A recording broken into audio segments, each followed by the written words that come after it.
There we go.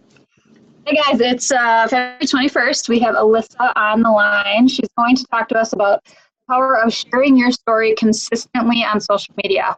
She's definitely been a coach that I have noticed in our downline because she is constantly hustling, sharing her story every single day. And the momentum she has built because of that in her business is now starting to pay off. And I was like, okay, when I think of someone I want to speak on a call like this, where a lot of coaches kind of give up before that momentum starts building. So I thought there's no better person than Alyssa to talk about the power of your story and sharing it on social media. So why don't you just tell us, Alyssa, a little bit about, your journey, and then how things have progressed for you as of the last month or so. Okay, so I thank you, Teresa, for having me speak on here. That's awesome. I feel privileged that you chose me. Thank you very much. And so I started with Beachbody November of 2016. My upline reached out to me like 3 different times before that, and I said, no, I'm not using any of the products. What I was doing wasn't working for me, so I don't know why I was so hesitant. But just a lot of stuff going on, and I just kind of kept putting it off. So I jumped right in as a coach. Knew Teresa, like I was following her, knew kind of what I was starting, but didn't really know a whole lot at the same time. And I just took advantage of the Shakeology discount, and I did not make a sale or have a customer or a challenger till 7 months later, when someone bought a 7-day Shakeology sample pack. And I was so excited, and then they ended up saying it wasn't for them, things like that. Which was kind of defeating at the same time, because you were so excited, but then you're like, oh, it didn't work out. But I just kept doing my own thing. Obviously, like as a new coach, sharing my story on social media. Like first I was posting pictures of a Shakeology bag, and have obviously learned how to share my story better and more effectively since then. And now I signed up my husband, well, fiance at the time, as a discount coach because he was stealing my Shakeology. I'm like, hey, I'm running out before I get a new bag. So I signed him up to get started on Shakeology, and then my mom started drinking Shakeology consistently, signed her up as a coach just less than a month ago. And then in the past 2 weeks, I've signed up 2 coaches as well. So kind of 2018 has started out very well for me, that I'm excited. And just kind of out of the blue, they, like I would post in my challenge groups, hey, if you're drinking Shakeology consistently, just a reminder that you can get, you can save some money. No one really, messaged me after that or anything. And then I would reach out to them individually, and they say, no, I'm okay with paying, what I am right now. I'm like, okay, I can't really, do too much more about that. And then just like out of the blue, they're just like, hey, I want to save that money that you were talking about. I don't know why I was so hesitant when you first posted about it or anything like that. So just to backtrack, I love that you said what they were doing was not working. Julianne and I just talked this morning, and she was on a call with Arnold from corporate, and she had said that he did this awesome presentation and said that anybody that we talk to or anyone that approaches us about maybe wanting to join a group or maybe wanting to try BOD or whatever, what they're doing isn't working, and that's what prompted them to reach out to you in the first place. So never be afraid when somebody says no to say, hey, can I just ask you honestly, like out of love, why did you reach out to me in the first place? Like, is what you're doing not working? Because what I'm doing does. It will for you too. So I think just like having that confidence that you had, and then as a new coach watching this, who might be like spinning their wheels and in that phase of like being told no and feeling constantly like your bubbles being burst, what inside of you, or what do you think contributed to the fact that like you didn't give up and you kept posting and you kept staying consistent?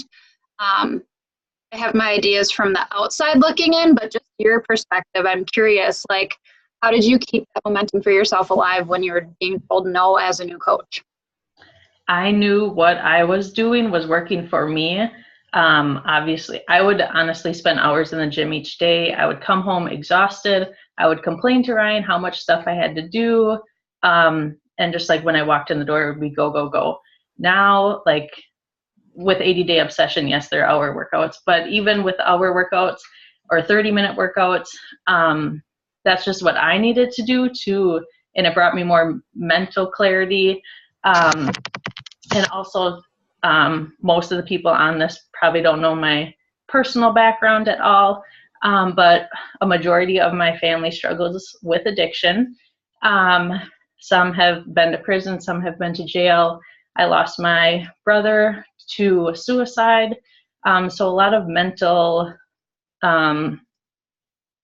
disorders and mental health issues. And this was my kind of focus, and I know if I was focusing on myself, taking care of my health, of my body, of me, that minimized, my chance of turning to these other things that other family members have in the past that led them to where they are today. I love that. I think too, like, you always have to do this about your journey, and even like, I don't know, I just always remind myself of that. I'm like, why did I start doing this? Where was I when I started? Who can I help today? Who needs this in their life? Like, and you can look, and the answer is everybody around you could benefit from the friendships and the community and the fitness and the nutrition and everything we have to offer. And it's just such a positive outlet for anybody in any circumstance. So that's cool. That's what I would have guessed too. I'm like, you have been present on social media from the day you signed up to be a coach. You can see your progress because you share your progress photos all the time. Like, you're constantly doing a new program and sharing your results. And I think the main thing, the reason people do come back and they do, continue to reach out to you after they've said no, it's because you've never stopped showing up and they trust you.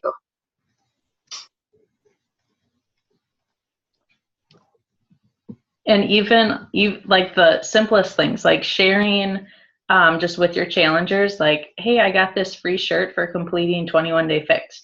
That I have one challenger who just signed up to be a coach yesterday.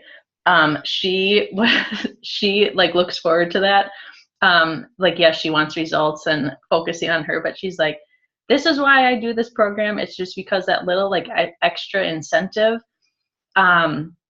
And then I got a 80-day obsession comfort mat for hitting Success Club in December.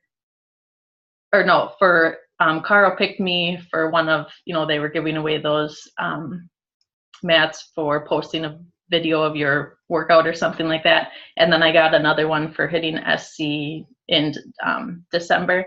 And she's like, I went live in my just in like my challenge group, and I was like, hey, I have an extra one of these. I need to think of some like creative, motivating way or giveaway kind of thing. And I thought of her because she always submits her results. And I was like, I reached out to her about coaching before, and I wanted to message her and be like, if you signed up to be a coach, I will give you this mat.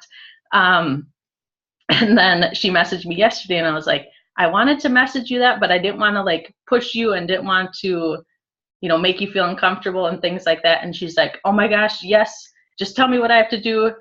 And she's like so excited about the mat.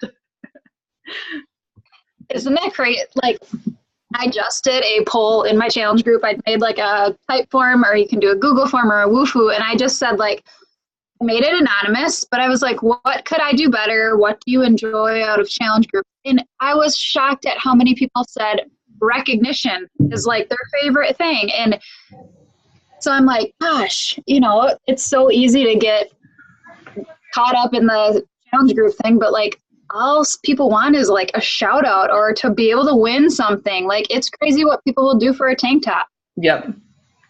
Which is cool. I would do the same thing. Like, I don't know, it's fun. Mm-hmm. Okay, so you're like, what do you find, like, let's talk about the power of sharing your story, and how do you post on social media? Do you have a plan? You kind of fly by the seat of your pants? How many times a day are you posting? What social media platform do you prefer? I typically I post once in the morning, once in the evening.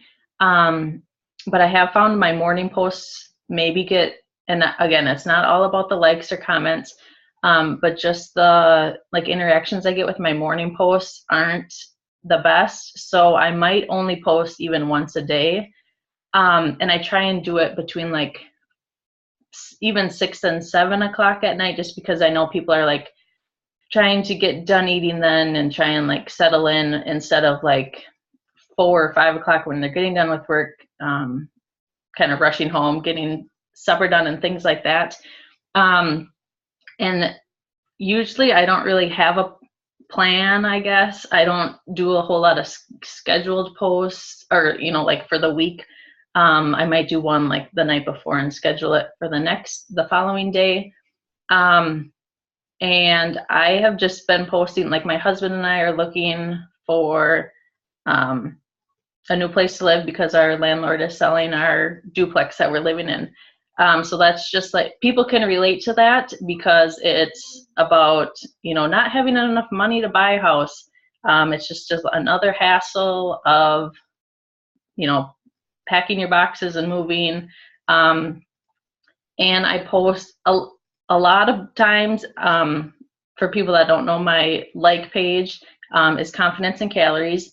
And typically I try and post at least for sure one time a week, just about confidence, how just my confidence have changed like since high school, and, you know, just focusing on myself and things like that.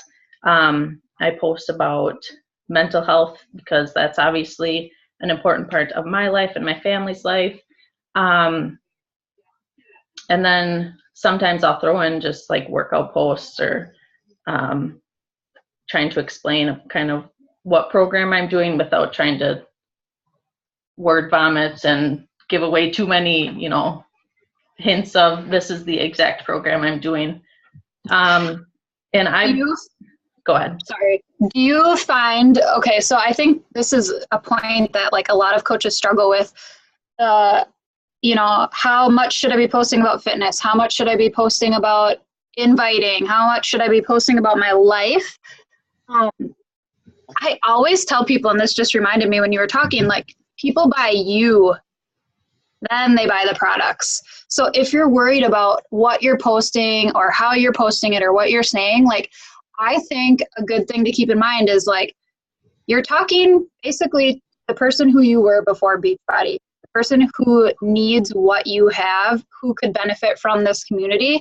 And I think that's what, like, you do such a good job of like sharing your current lifestyle and your duplex situation, and people can relate to you on that. And you're building trust when you're opening up about things like, you know, looking for a new place. Are we going to rent? Are we going to buy? Not having money to buy right now, maybe. But like, people relate to that. That's real life. And then when they see, oh, like, okay, she's doing these workouts too, like, I'm kind of intrigued. I feel like that is why you have been so successful, is because you do a great job of mixing both things in, where when I think about Confidence in Calories, I don't think I'm going to go to your page and only see workout posts or Shakeology posts. I'm going to like see a well-rounded social media with lifestyle, fitness, nutrition, and an invite, you know? Mm. And something to go off of, like Teresa was saying, how posting to, who you were before. And when I do like the confidence posts, I get so many, not even comments, or likes or anything like that, but people reach out to me and be like, in high school when I knew you, I thought you were so confident and you didn't struggle with, anything. You were a 3-sport athlete, you got good grades, things like that. I would have never guessed that, that's what you were dealing with. And I'm like, no, I wasn't confident at all. Like the only place I felt somewhat confident was like playing sports, like on the field, on the court. And so that relates to, so many people. It doesn't have to be like they played sports and things like that, but just struggling with the confidence level has, that has brought so many people just messaging you, and then obviously take the conversation from there, whatever direction it goes. But that's awesome. My internet's spotty, so if I like talk at times, it's because it might be lagging a little. But okay, so Amy said, how many times do you follow up with building relationships? 1 or 2 times a week. So are you, when people like and comment on your posts, are you sending them a message? If so, what do you say? If not, don't feel out. How do you create relationships or start conversations from your like page or your personal page? And then like, building relationship wise, like how do you keep track of the people you're talking to? If I don't know the person who liked or commented on my post, I will message them and say thanks for the support about, something tying into the post, whether it was about workout, money situation, anything like that. And then just depending on what they say, if they don't ask a question back, I'll just say, how are you? How is your week going? Do you have plans this weekend? Based on when it falls during the week. And then I've had a lot of conversations just die down from there. They'll say, I'm good, thanks. And I'll say, that's good to hear. Crickets, okay? Leaving that as it is. And then I'll go back, and I'm not very good at this at all, but I will try and scroll through my messenger, like when I have a break at work or something, scroll through it, just click a name and just send a message. How was your weekend?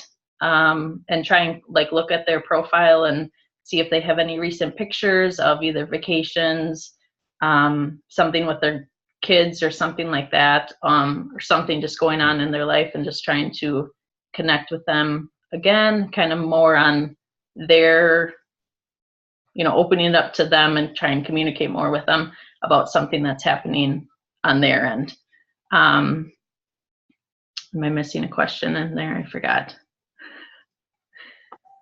No, I think that's good. And the thing too, like everything you're saying, I'm like, she has learned this from trainings or Zooms or posts or whatever. But the thing is, like, you always apply what you learn. So, like, it's not, sometimes when you're on Zooms, you're like, gosh, I've heard this before. But yes, have you taken action on what you've heard? And that's what she does. And I think that's like the game changer is like, don't be a collector of information. But when you attend Zooms like this or any Zoom or Rock the Business Zooms, or watch YouTube videos, are you just writing things down and your wheels are spinning and you get good ideas, or you take action on them? So like you send messages, you work full time and you still manage to grow your business and have, hit Success Club. So I think that's cool. You just said you randomly go on Facebook and you're not just scrolling, but you're scrolling with intention, and you stop and message people. And do you go into find yourself going into conversations hoping to lead to an invite, or are you just starting conversations to build connection? I can definitely tell how my conversations have changed. I used to be going into, are you on a fitness journey too? And I'm sure people that would just be a red flag. Even though it wasn't like some people who are like, hey, do you want to join my group? Blah, blah, blah, blah, blah. So now I have no intention of, I mean, I hope that they join me, yes, but just kind of going into it as I'm creating a relationship. The worst that can happen, you know, as the conversation dwindles, and I'll reach back out to them, you know, eventually. So I'm just going to give an example of one of the conversations I've had this week after watching Trina's objection post, I think last week, in the, was it the Champions page or something like that. Sorry, I'm just trying to pull this up. So this girl who I went to high school with, I've talked to her previously. She said that she was going to get a treadmill instead of trying Beachbody On Demand. I'm like, okay, you know, let me know how it goes. So I've just been checking in with her kind of just weekly, be like, hey, how are things going? She works full time. She's a full-time student. She has 2 kids, and she's planning a wedding. So I just said, hey, how's it going? I know you're busy. She says, doing well. She brought up, I've seen your results. You are rocking it. I said, thank you. I would love for you to join me on this journey. I knew you won't regret it. I know I wouldn't, but with a new baby working full-time in full-time school, it's so hard to have the energy to work out. I said, you just gave yourself 3 reasons why you need this. I bet you'd have more energy the days you made time to work out and, you know, focused on yourself. Then I think she kind of misinterpreted my message, and she gave me 3 more reasons why why she needed this. I said, and you just named 3 more reasons. That's 6 reasons why you need this, or why you want this, and you deserve it. And then we just talked more and more about it. But instead of saying, you know, when she said, I don't have any energy and I don't have the time, I could have been like, okay, maybe in a couple months, you know, I'll reach back out to you and see where you stand, or, you know, where you are. But instead, just, again, like Trina said, telling them why they need this instead of asking them to join you. I think that's huge. I hear coaches like on other calls say that all the time. You have to tell people why they need this. So think about if you're in like in a conversation and you're just talking like friends would, like, how's it going? You know, how's work going? Oh, it's good, like super busy. The kids are crazy busy, blah, blah, blah. Like, when you're in these conversations, be thinking, what is the problem that I can solve for this person? So another thing you said is, like, she told you she was getting a treadmill. 90% of coaches would have been like, okay, cool, like, next, you know. But you guys, the key is in the follow-up, and not following up because you're just trying to get a Success Club point, but following up and saying, hey, how's it going? Like, how, you know, I know you were getting a treadmill. Like, I just wanted to follow up with you and see how things are going for you. And boom, like, led back into an invite and a confident conversation too. You weren't like, oh, okay, that's good. All right. No, you were like, I know this will help you. This is why you need it. This is why it will work for you. Like, way better, way better. And it felt a lot better instead of just saying, like, okay, have fun, you know, good luck to you, or whatever like that. And I think it came across to her more genuine, you know, that I actually cared about how she felt about, you know, her time and her energy too. So it's not, I, like when Trina said that, I'm like, oh, that's going to seem pushy and things like that. But once you actually do it, it's not, I mean, to be 100% honest. I couldn't agree more. I listened to Network Marketing Pro. Gosh, what is it? I don't know. It was on, I think I shared it in the Good Vibe Tribe. Milan Jensen got interviewed by Eric Worrell, I think his last name is. He wrote the Network Marketing Pro book, I think it is.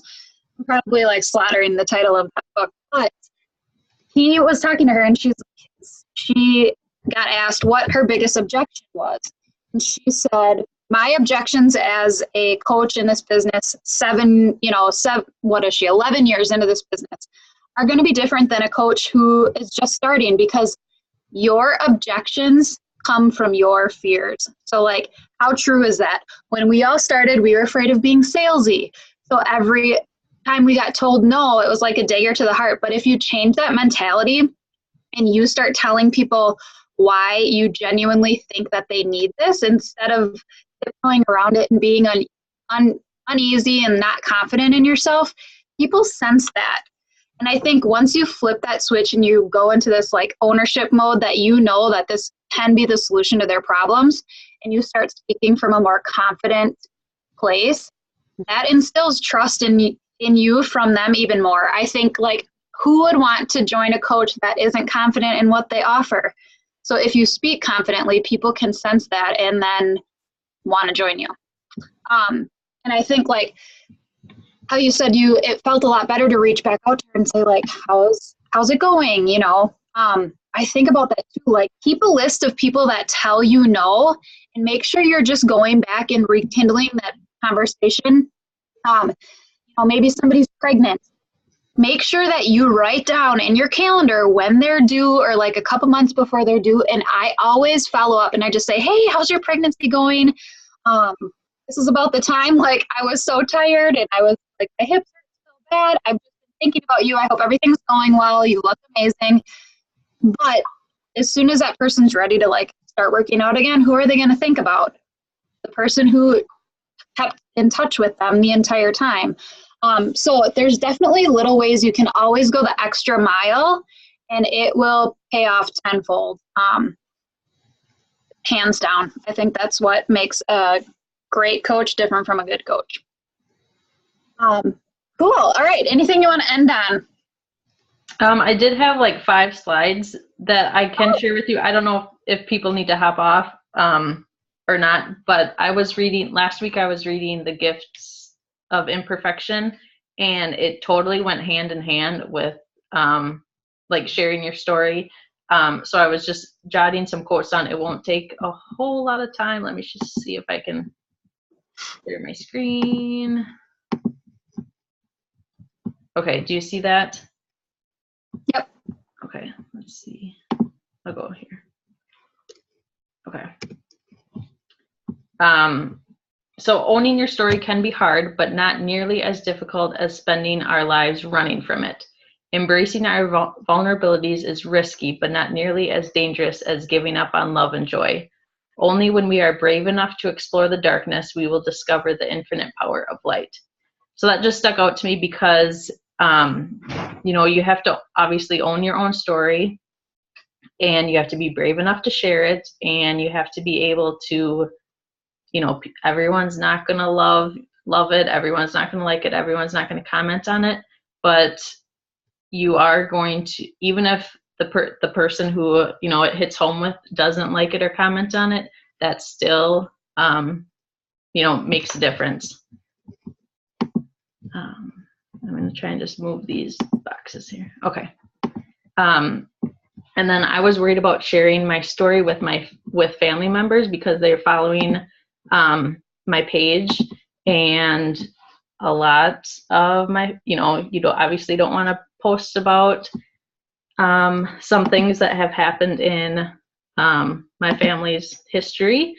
And I'm not saying you have to, air, like Corey kind of talked about last week on the Lunch and Learn, if you've heard her talk, but not that you have to air out your dirty laundry, but just saying, what your past was, and how you've kind of overcome that. And if you're going to share your story, you need to write from a place of absolute truth. Don't leave, the kind of the hit home, part of the story out of it. Make sure that you're sharing the whole thing. And then letting go of what others will think and what others would feel. Just trying to find your truest voice first and foremost.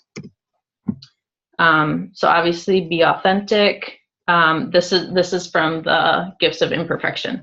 What does authentic mean? Daily practice of letting go of who we think we are supposed to be and embracing who you are. And my picture here, your past does not define you, so your past as well. It means having the courage to be imperfect, to set boundaries, and to allow ourselves to be vulnerable. You have to be brave with your life so that others can be brave with theirs as well.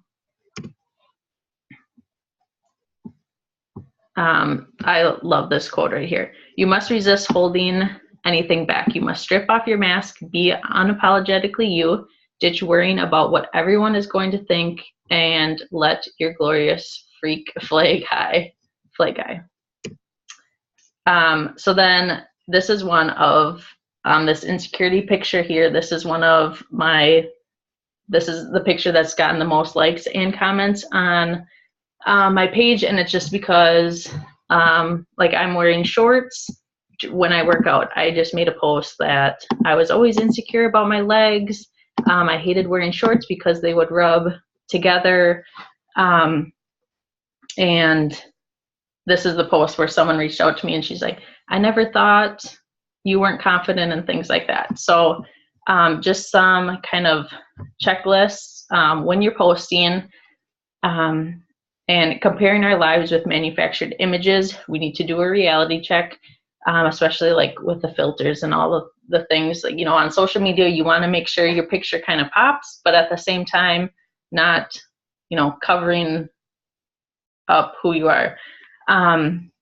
So then some things to kind of check in when you post is what I'm seeing real. Do these images convey real life or fantasy? Do these images reflect healthy living, or do they turn my life and relationships into objects? Who benefits from seeing this message or image? And again, posting to your avatar. Give yourself a more positive story prompt. So again, it's not, you know, you share your story, you can share your struggles, but try and turn that into a positive. And then view difficult people as characters meant to teach you something. So it doesn't always have to be like this person in my life did this, this, and this is how it negatively affected me. But, you know, this is a hardship that has, you know, was in my family, and this is how I overcame it. And then this is the last one I have. The thing is that the thing that is really hard and really amazing is giving up on being perfect and beginning the work of becoming yourself. And this is just one of my pictures that I had on Instagram stories. Like on the left is how I saw myself, and then how you should see yourself on the right-hand side. You know, I saw acne, weak arms, I had a stomach crease, roll, cellulite, thick thighs, and then strength, smile, happy, muscles, and strong legs. So I know I kind of went over those quickly, but does anyone have any questions? Those were so good. Those so good. I'm glad you shared those. Awesome. Okay, you rocked that. Definitely some tangible takeaways. I took notes too, so I'll share.